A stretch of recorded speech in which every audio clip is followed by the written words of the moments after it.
नमस्कार, जय हिंद दोस्तों। स्वागत है आपका quick revision classes YouTube channel पर। आज हम पढ़ेंगे आधुनिक भारत के इतिहास का अगला टॉपिक, जिसमें पढ़ेंगे गवर्नर जनरल के बारे में। इसको दो हिस्से में हम बांटते हैं, 1773 से 1833 के बीच का हिस्सा और 1833 से 1858 के बीच का हिस्सा।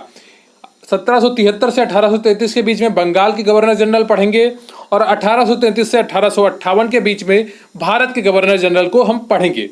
तो क्लियर है, ये आपकी यूपी ट्रिपल एससी पीटी की परीक्षा, वीडियो 2018 री एग्जाम तथा वे अन्य सभी परीक्षाएं जहां पर हिस्ट्री पूछी जाती है, उन सभी के लिए ये महत्वपूर्ण है। प्रश्न यहीं से आएगा। आप मेरे साथ पढ़ेंगे तो आपको यकीन आएगा, मेरे साथ पढ़ेंगे तो आपको यकीन आएगा। तो चलिए बिना वक्त गवाए शुरू करते हैं आज का वीडियो।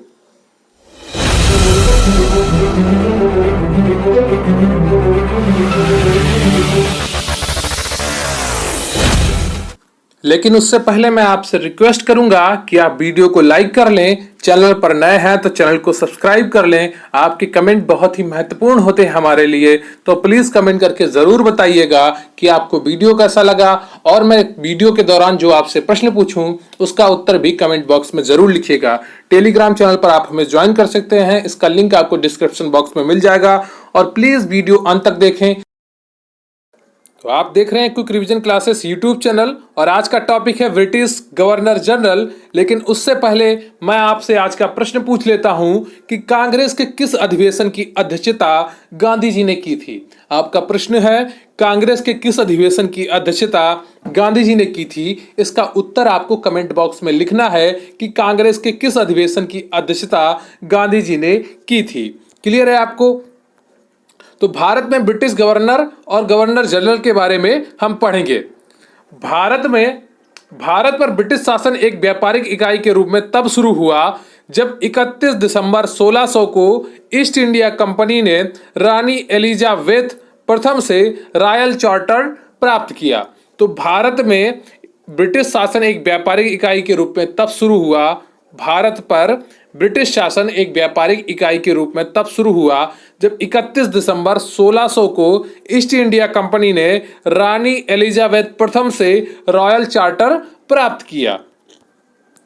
लगभग 3 शताब्दियों की समयावधि के भीतर ब्रिटिश शासन एक व्यापारिक शक्ति से परिवर्तित होकर दुनिया की सबसे बड़ी राजनीतिक शक्ति में से एक हो गया था।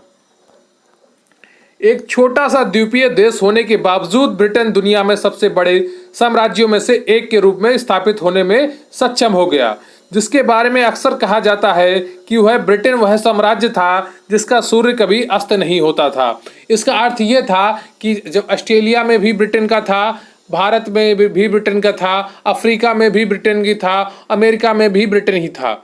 तो क्या किया, तो जहां भी सूरज जिस जिस समय उगता था उन सभी जगहों पर ब्रिटेन का राज था। क्लियर है आपको? यह उपलब्धि ब्रिटेन ने अपने उपनिवेशों की मजबूत एवं कुशल नौकरशाही की पृष्ठभूमि में हासिल की। भारत में उसने ब्रिटिश गवर्नर जनरल और वायसराय के माध्यम से नियंत्रण स्थापित किया। तो भारत में उन्होंने कैसे नियंत्रण स्थापित किया? भारत में उन्होंने ब्रिटिश गवर्नर जनरल नियुक्त किए, उसके बाद वायसराय नियुक्त किए और उनके द्वारा भारत में अपना नियंत्रण स्थापित किया। किसी भी सरकार की कुशलता तभी निश्चित होती है जब उसके द्वारा नियुक्त किए गए उच्चाधिकारी कुशल हो। क्लियर है आपको? अगर उनके हाथ में कोई पावर नहीं होगी उच्चाधिकारियों के, वो उनके अंदर एक ईमानदारी की भावना नहीं होगी, कर्तव्य करने की इच्छा शक्ति नहीं होगी, तो कोई भी सरकार सफल नहीं हो सकती है। तो बंगाल का गवर्नर जनरल 1773 से 1833, बंगाल का गवर्नर जनरल जो पहले हिस्से में हम पढ़ेंगे 1773 से 1833, जो 1773 से 1833 तक के गवर्नर जनरल थे वो बंगाल के गवर्नर जनरल थे। जब ईस्ट इंडिया कंपनी भारत आई तो उसने बंगाल के गवर्नर पद के माध्यम से बंगाल पर अपना नियंत्रण स्थापित किया। उसने क्या किया? बंगाल के गवर्नर पद के माध्यम से बंगाल पर अपना नियंत्रण स्थापित किया। बंगाल के पहले गवर्नर रॉबर्ट क्लाइव थे। तो अगर आपसे प्रश्न पूछा जाए कि बंगाल के पहले गवर्नर कौन थे, तो आपका उत्तर होगा बंगाल के प्रथम गवर्नर रॉबर्ट क्लाइव थे। क्लियर है? अन्य प्रेसिडेंसी बॉम्बे एवं मद्रास के पास अपने स्वयं के गवर्नर थे। तो बॉम्बे और मद्रास के पास अपने स्वयं के गवर्नर थे, लेकिन जो गवर्नर जनरल था वो बंगाल का था, और वो पहले कौन थे? रॉबर्ट क्लाइव थे। क्लियर है आपको? ये इंपॉर्टेंट पॉइंट है, आपके परीक्षा में प्रश्न पूछा जाता है। हालांकि रेगुलेटिंग एक्ट 1773 के पारित होने के बाद बंगाल के गवर्नर पद का नाम बदलकर बंगाल का गवर्नर जनरल रख दिया गया। तो ये भी एक मोस्ट इंपॉर्टेंट पॉइंट है, अक्सर आपकी परीक्षाओं में पूछा गया है कि कौन से रेगुलेटिंग एक्ट के द्वारा, किस अधिनियम के द्वारा बंगाल के गवर्नर को बंगाल का गवर्नर जनरल कहा जाने लगा। तो इसका उत्तर क्या हो जाएगा? Regulating act 1773। बंगाल के पहले गवर्नर जनरल वारन हेस्टिंग्स थे। तो जब ये नाम बदला गया तो पहले गवर्नर जनरल कौन बने? वारन हेस्टिंग्स बने, और वारन हेस्टिंग्स ही बंगाल के अंतिम गवर्नर थे। क्लियर है? वही गवर्नर थे, उनको ही गवर्नर जनरल बना दिया गया। इस अधिनियम रेगुलेटिंग एक्ट 1773 के माध्यम से बॉम्बे व मद्रास के गवर्नर ने बंगाल के गवर्नर जनरल के अधीन कार्य किया। तो 1773 के जो अधिनियम था उसके माध्यम से यह भी सुनिश्चित किया गया जो मद्रास और बॉम्बे के गवर्नर होंगे वो बंगाल के गवर्नर जनरल के अधीन कार्य करेंगे। भारत का गवर्नर जनरल 1833 से 1858। तो चार्टर एक्ट 1833 द्वारा बंगाल के गवर्नर जनरल का पदनाम पुनः बदलकर भारत का गवर्नर जनरल कर दिया गया। तो आपने समझा कि कौन से अधिनियम के द्वारा, कौन से चार्टर एक्ट के द्वारा बंगाल के गवर्नर जनरल का पदनाम बदलकर भारत का गवर्नर जनरल कर दिया। तो इसका उत्तर क्या हो जाएगा? 1833 का चार्टर एक्ट। क्लियर है आपको? यहां से प्रश्न भी कई बार परीक्षाओं में पूछा जाता है, तो इस पॉइंट को भी आप इंपॉर्टेंट कर लेंगे। भारत का पहला गवर्नर जनरल विलियम बेंटिंक थे। तो जो भारत के पहले गवर्नर जनरल थे 1833 में, वो विलियम बेंटिक थे। क्लियर है आपको? गंभीरता के साथ, एकाग्रता के साथ जुड़े रहिए, प्रश्न यहीं से पूछा जाएगा। पढ़ेंगे पूरी क्लास तो आपको यकीन आएगा, प्रश्न यहीं से पूछा जाएगा। पढ़ेंगे आप पूरी क्लास तो यकीन आएगा। यह पद मुख्य रूप से प्रशासनिक उद्देश्यों के लिए था और इसे ईस्ट इंडिया कंपनी के कोर्ट ऑफ डायरेक्टर का रिपोर्ट करना था। क्लियर है आपको? तो जो भारत का गवर्नर जनरल था यह पद मुख्य रूप से प्रशासनिक उद्देश्यों के लिए था और ईस्ट इंडिया कंपनी के कोर्ट ऑफ डायरेक्टर्स को रिपोर्ट करना था। यह उतना महत्वपूर्ण पॉइंट नहीं है आपकी परीक्षा की दृष्टि से। आपकी परीक्षा की दृष्टि से ऊपर जो पॉइंट बताए गए हैं वो सभी महत्वपूर्ण हैं। तो भारत के महत्वपूर्ण गवर्नर जनरल तथा उनसे संबंधित महत्वपूर्ण घटनाएं, तो जो अभी हम गवर्नर जनरल का कार्यकाल पढ़ेंगे या बंगाल के गवर्नर जनरल का कार्यकाल पढ़ेंगे, उसमें हम ये देखेंगे कि उनके कार्यकाल में कौन कौन सी घटनाएं हुई, उन्होंने कौन कौन से कार्य किए। बस हमें इतना ही पढ़ना है, बाकी हम डिटेलिंग उन चीज़ों की बाद में करेंगे। जैसे एक्ट आएगा बीच में कि इस बंगाल के गवर्नर जनरल के, इस भारत के गवर्नर जनरल के काल में ये एक्ट पारित हुआ, तो उस एक्ट से जुड़ी हुई जानकारी क्या है वो मैं आपको एक अलग वीडियो में बताऊंगा जिसमें सारे एक्ट की जानकारी होगी। तो गंभीरता के साथ बस पढ़ते रहिए, क्योंकि कई बार परीक्षाओं से प्रश्न पूछा जाता है कि इस एक्ट के दौरान बंगाल का गवर्नर जनरल कौन था, इस एक्ट के दौरान भारत का गवर्नर जनरल कौन था। तो गंभीरता के साथ अगर आपने पुराने पेपर देखे होंगे तो आपको समझ में आ रहा होगा कि कितने महत्वपूर्ण प्रश्न पूछे जाते हैं इन टॉपिक से और कितना महत्वपूर्ण है ये टॉपिक जो मैं आज आपको पढ़ा रहा हूं। तो पहले जो थे वो वारन हेस्टिंग्स थे 1773 से 1785 तक। कौन थे? वारन हेस्टिंग्स थे जो 1773 से 1785 तक थे। लास्ट में कुछ एमसीक्यू भी हैं जो मैं आपको कराऊंगा ताकि आपका पूरा रिवीजन हो जाए एक अच्छे तरीके से। तो रेगुलेटिंग एक्ट 1773 इनके कार्यकाल में आया। पिट्स इंडिया एक्ट 1784 इनके कार्यकाल में आया। वर्ष 1774 का रोहिल्ला युद्ध भी इनके कार्यकाल में हुआ। 1775 से 82 तक प्रथम मराठा युद्ध और वर्ष 1782 में सालबाई की संधि वारन हेस्टिंग्स के कार्यकाल में हुई। तो अक्सर परीक्षाओं में प्रश्न पूछा जाता है सालबाई की संधि के समय ब्रिटिश की तरफ से कौन शामिल हुआ था, तो इसका उत्तर हो जाएगा 1782 में। वारन हेस्टिंग्स चूंकि गवर्नर था, गवर्नर जनरल था, इसलिए वो शामिल हुआ था। वर्ष 1780-84 में दूसरा मैसूर युद्ध भी इसी के समय पर हुआ था। अगला आता है लॉर्ड कॉर्नवालिस जो है 1786 से 1793 तक। कितने वर्ष तक रहा? 1786 से 1793 तक रहा, तकरीबन 4-3-7 वर्ष। तीसरा मैसूर युद्ध इसी के समय पर हुआ था, जो 1790 से 92 तक चला था। और श्रीरंगपट्टनम की संधि 1792 में तीसरे मैसूर युद्ध के बाद हुई थी, वो भी लॉर्ड कॉर्नवालिस के समय हुई थी। 1786 से 1793 तक ये भारत का गवर्नर जनरल रहा था, ठीक है, बंगाल का। फिर आता है कॉर्नवालिस कोड, ये भी किसके समय पर आया? लॉर्ड कॉर्नवालिस के समय पर आया। बंगाल का स्थायी बंदोबस्त भी तो लॉर्ड कॉर्नवालिस के समय आया। तो अगर आपसे प्रश्न पूछा जाए बंगाल के स्थायी बंदोबस्त का जनक कौन है, तो आपका उत्तर होगा लॉर्ड कॉर्नवालिस। क्लियर है आपको? अगले जो आपके गवर्नर जनरल थे वो लॉर्ड वेलीजली थे। 1798 से 1805 तक ये रहे। सहायक संधि प्रणाली का परिचय इन्होंने ही करवाया। चौथा मैसूर युद्ध इन्होंने लड़ा और दूसरा मराठा युद्ध भी इनके समय पर हुआ। तो जो लॉर्ड वेलीजली थे, इनके समय पर तीन चीजें मुख्यतः हुई।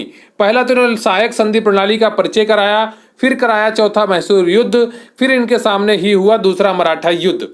क्लियर है आपको? दूसरा मराठा युद्ध 1803 से 1805, तो इसे भी आप याद रखेंगे, अगर आपके परीक्षा में आए तो आप तुरंत क्लियर करें। चौथा मैसूर युद्ध आपका हुआ 1799 में। क्लियर है आपको? फिर आते हैं आपके लॉर्ड मिंटो। इन्होंने क्या किया? राणा रणजीत सिंह के पास के साथ अमृतसर की संधि की 1809 में। लॉर्ड मिंटो ने क्या किया? रणजीत सिंह के साथ अमृतसर की संधि की 1809 में। फिर आते हैं अगले आपके गवर्नर जनरल लॉर्ड हेस्टिंग्स। कौन? लॉर्ड हेस्टिंग्स 1813 से 1823 तक ये रहे। एंग्लो नेपाल युद्ध 1814 से 16 और सुगौली की संधि 1816। तीसरा मराठा युद्ध 1817 से 19 और मराठा परिसंघ का विघटन भी इन्हीं के समय पर हुआ। रैयतवाड़ी प्रणाली की स्थापना लॉर्ड हेस्टिंग्स ने की। कब? 1820 में। रैयतवाड़ी की स्थापना, प्रणाली की स्थापना किसने की? लॉर्ड हेस्टिंग्स ने की 1820 में। क्लियर है आपको? लॉर्ड एम हस्ट 1823 से 1828 के समय तक रहे ये, और इनके समय पर पहला बर्मा युद्ध हुआ था, जो 1824 से 1826 तक चला था। फिर अगले आते हैं लॉर्ड विलियम बेंटिक। ये बहुत ही अच्छे वो थे, गवर्नर जनरल थे। इन्होंने बहुत ही अच्छे कार्य किए। इन्हीं के समय पर बंगाल के गवर्नर जनरल को भारत का गवर्नर जनरल का कहा जाने वाला कानून पास हुआ, 1833 का चार्टर एक्ट। सती प्रथा का उन्मूलन 1829 में इन्हीं के समय काल में हुआ। और लॉर्ड ऑकलैंड 1836 से 1842, पहला अफगान युद्ध लॉर्ड ऑकलैंड के समय पर लड़ा गया। क्लियर है आपको? तो ये चीज अलग से है, वो लॉर्ड विलियम बेंटिक्स में शामिल नहीं है। ये चीज आप ध्यान रखेंगे, पीडीएफ में मैं सही करवा दूंगा। क्लियर है आपको? फिर आते हैं अगले आपके गवर्नर जनरल, जो भारत के गवर्नर जनरल थे, लॉर्ड हॉर्डिंग प्रथम। तो पहला आंग्ल सिख युद्ध 1845 से 46 तक चला और लाहौर की संधि 1846 में हुई। ये किसके समय पर हुई? लॉर्ड हॉर्डिंग के समय पर हुई। कन्या भ्रूण हत्या का उन्मूलन जैसे सामाजिक सुधार भी इन्हीं के समय पर किए गए।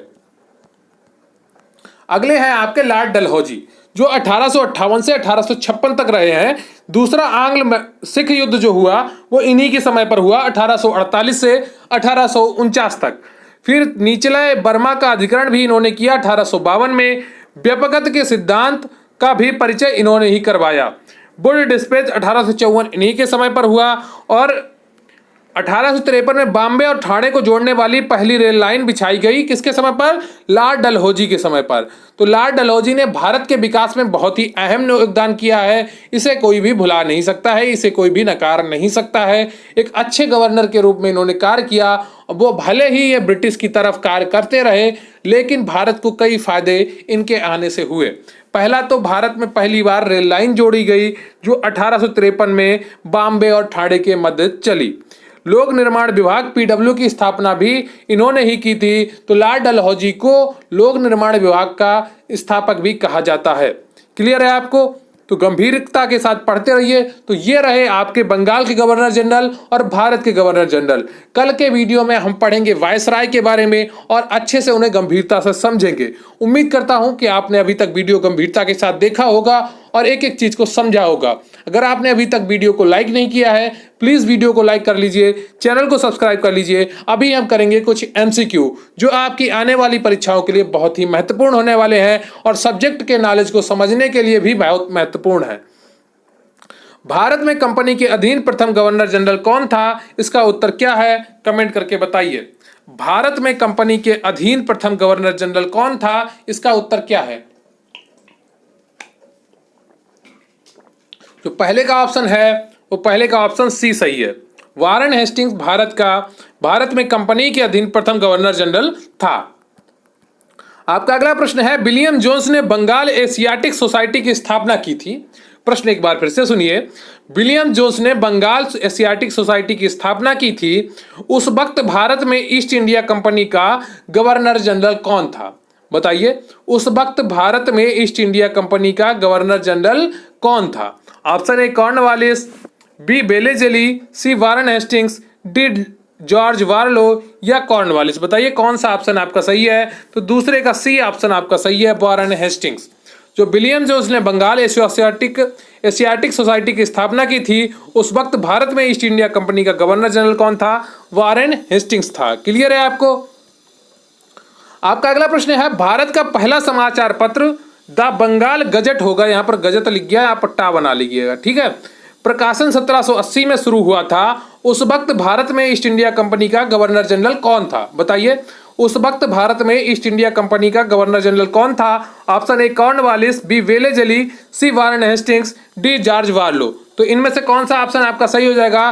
तीसरे का सी ऑप्शन आपका सही है, वारेन हेस्टिंग्स उस समय कंपनी का गवर्नर जनरल था। क्लियर है आपको?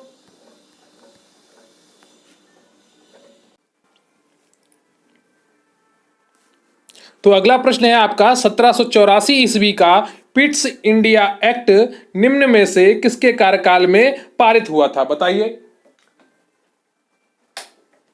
1784 ईस्वी का पिट्स इंडिया एक्ट निम्न में से किसके कार्यकाल में पारित हुआ था? ये पिट्स ही लिख गया है लेकिन यहां पर पिट्स है, तो इतना याद रखिएगा, ये ई की मात्रा एक्स्ट्रा चढ़ी है, उसको आप हटा दीजिएगा। 1784 ईस्वी का पिट्स इंडिया एक्ट निम्न में से किसके कार्यकाल में पारित हुआ था? Option A Cornwallis, B Wellesley, C George Barlow और डी आपका वारेन हेस्टिंग्स। बताइए कौन सा ऑप्शन आपका सही है? तो इसका सही उत्तर हो जाएगा आपका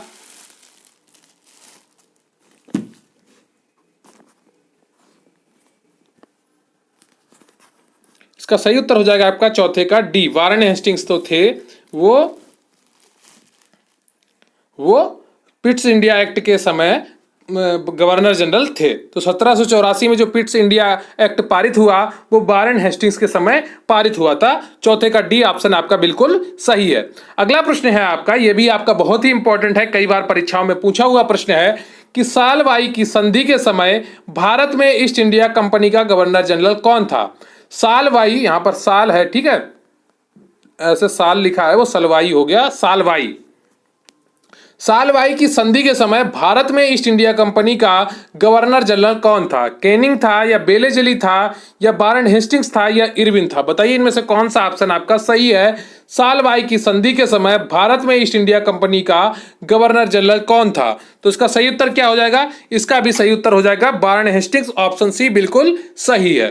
क्लियर है आपको? तो एक एक प्रश्न आप गंभीरता के साथ पढ़ते रहेंगे जिससे आपकी तैयारी सुनिश्चित हो सके। अगला प्रश्न है आपका, निम्नलिखित में से किस गवर्नर जनरल पर महाभियोग लगाया गया था? बताइए, निम्नलिखित में से किस गवर्नर जनरल पर महाभियोग लगाया था? Option A Irwin, B Hardings, C Mountbatten, D Warren Hastings. तो इसका सही उत्तर क्या हो जाएगा? छठे का डी, वारेन हेस्टिंग्स पर महाभियोग लगाया गया था।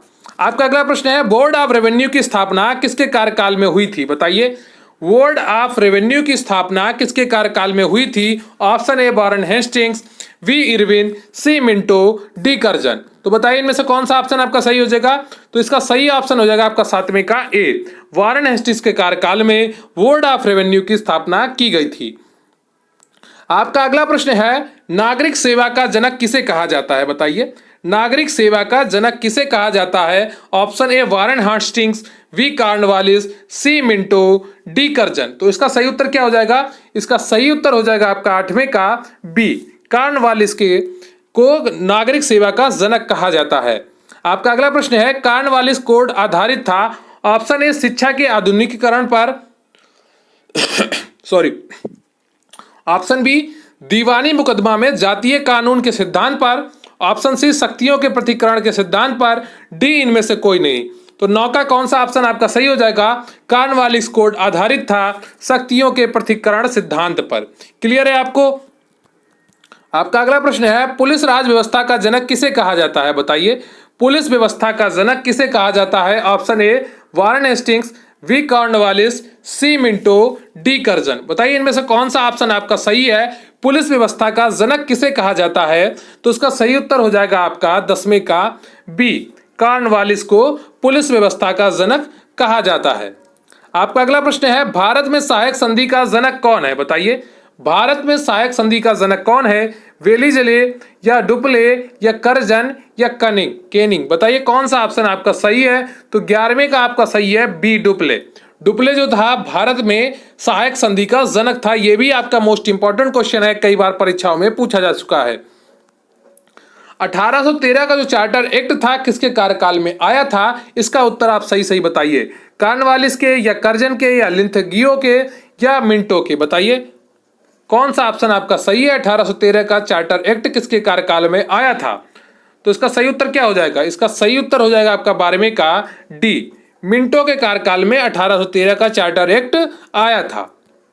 आपका अगला प्रश्न है, स्थायी बंदोबस्त किसके कार्यकाल में लागू की गई थी? बताइए, स्थायी बंदोबस्त किसके कार्यकाल में लागू की गई थी? Option A Cornwallis, B Curzon, C Linlithgow या मिंटो? बताइए इनमें से कौन सा ऑप्शन आपका सही है? तो इसका सही उत्तर हो जाएगा आपका 13वें का ए, कॉर्नवालिस के कार्यकाल में स्थायी बंदोबस्त लागू किया गया था। क्लियर है आपको?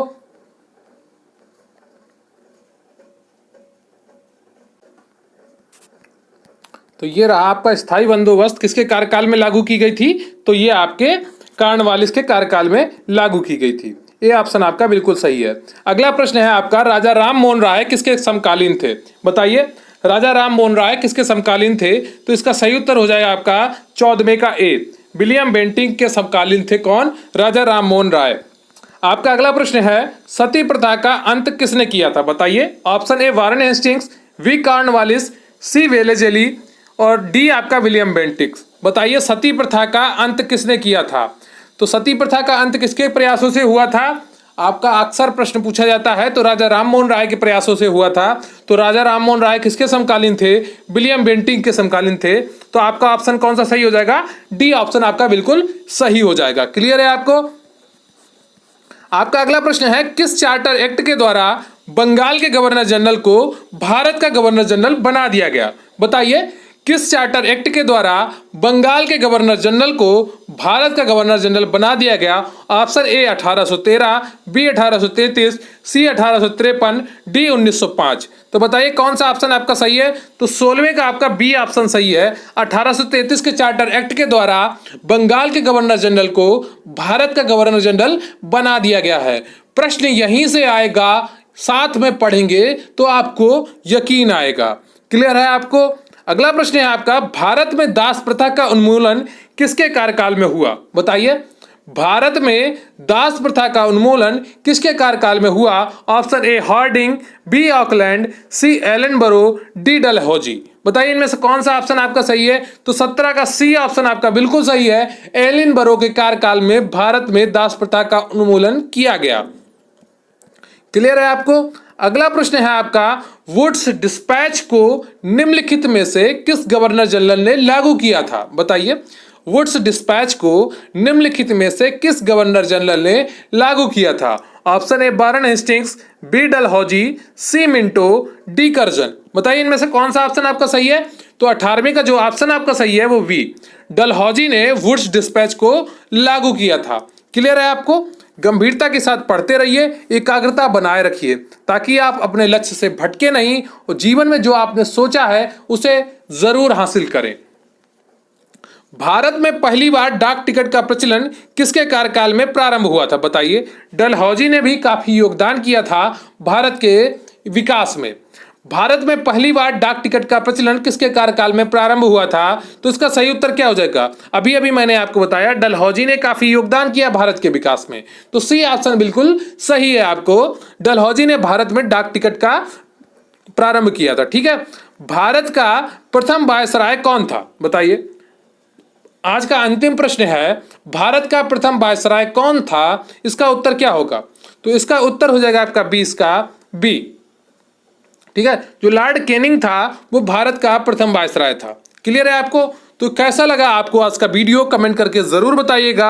और ये आपसे प्रश्न जो पूछे गए हैं उनमें से कितने प्रश्न आपके सही हैं यह भी कमेंट करके जरूर बताइएगा। जो आज का आपका प्रश्न है कि गांधी जी ने कांग्रेस के किस अधिवेशन की अध्यक्षता की थी, उसका उत्तर भी कमेंट बॉक्स में जरूर लिखिएगा। मुझे आपके कमेंट्स का इंतजार रहता है, तो प्लीज जरूर बताइएगा कि आपको वीडियो कैसा लगा।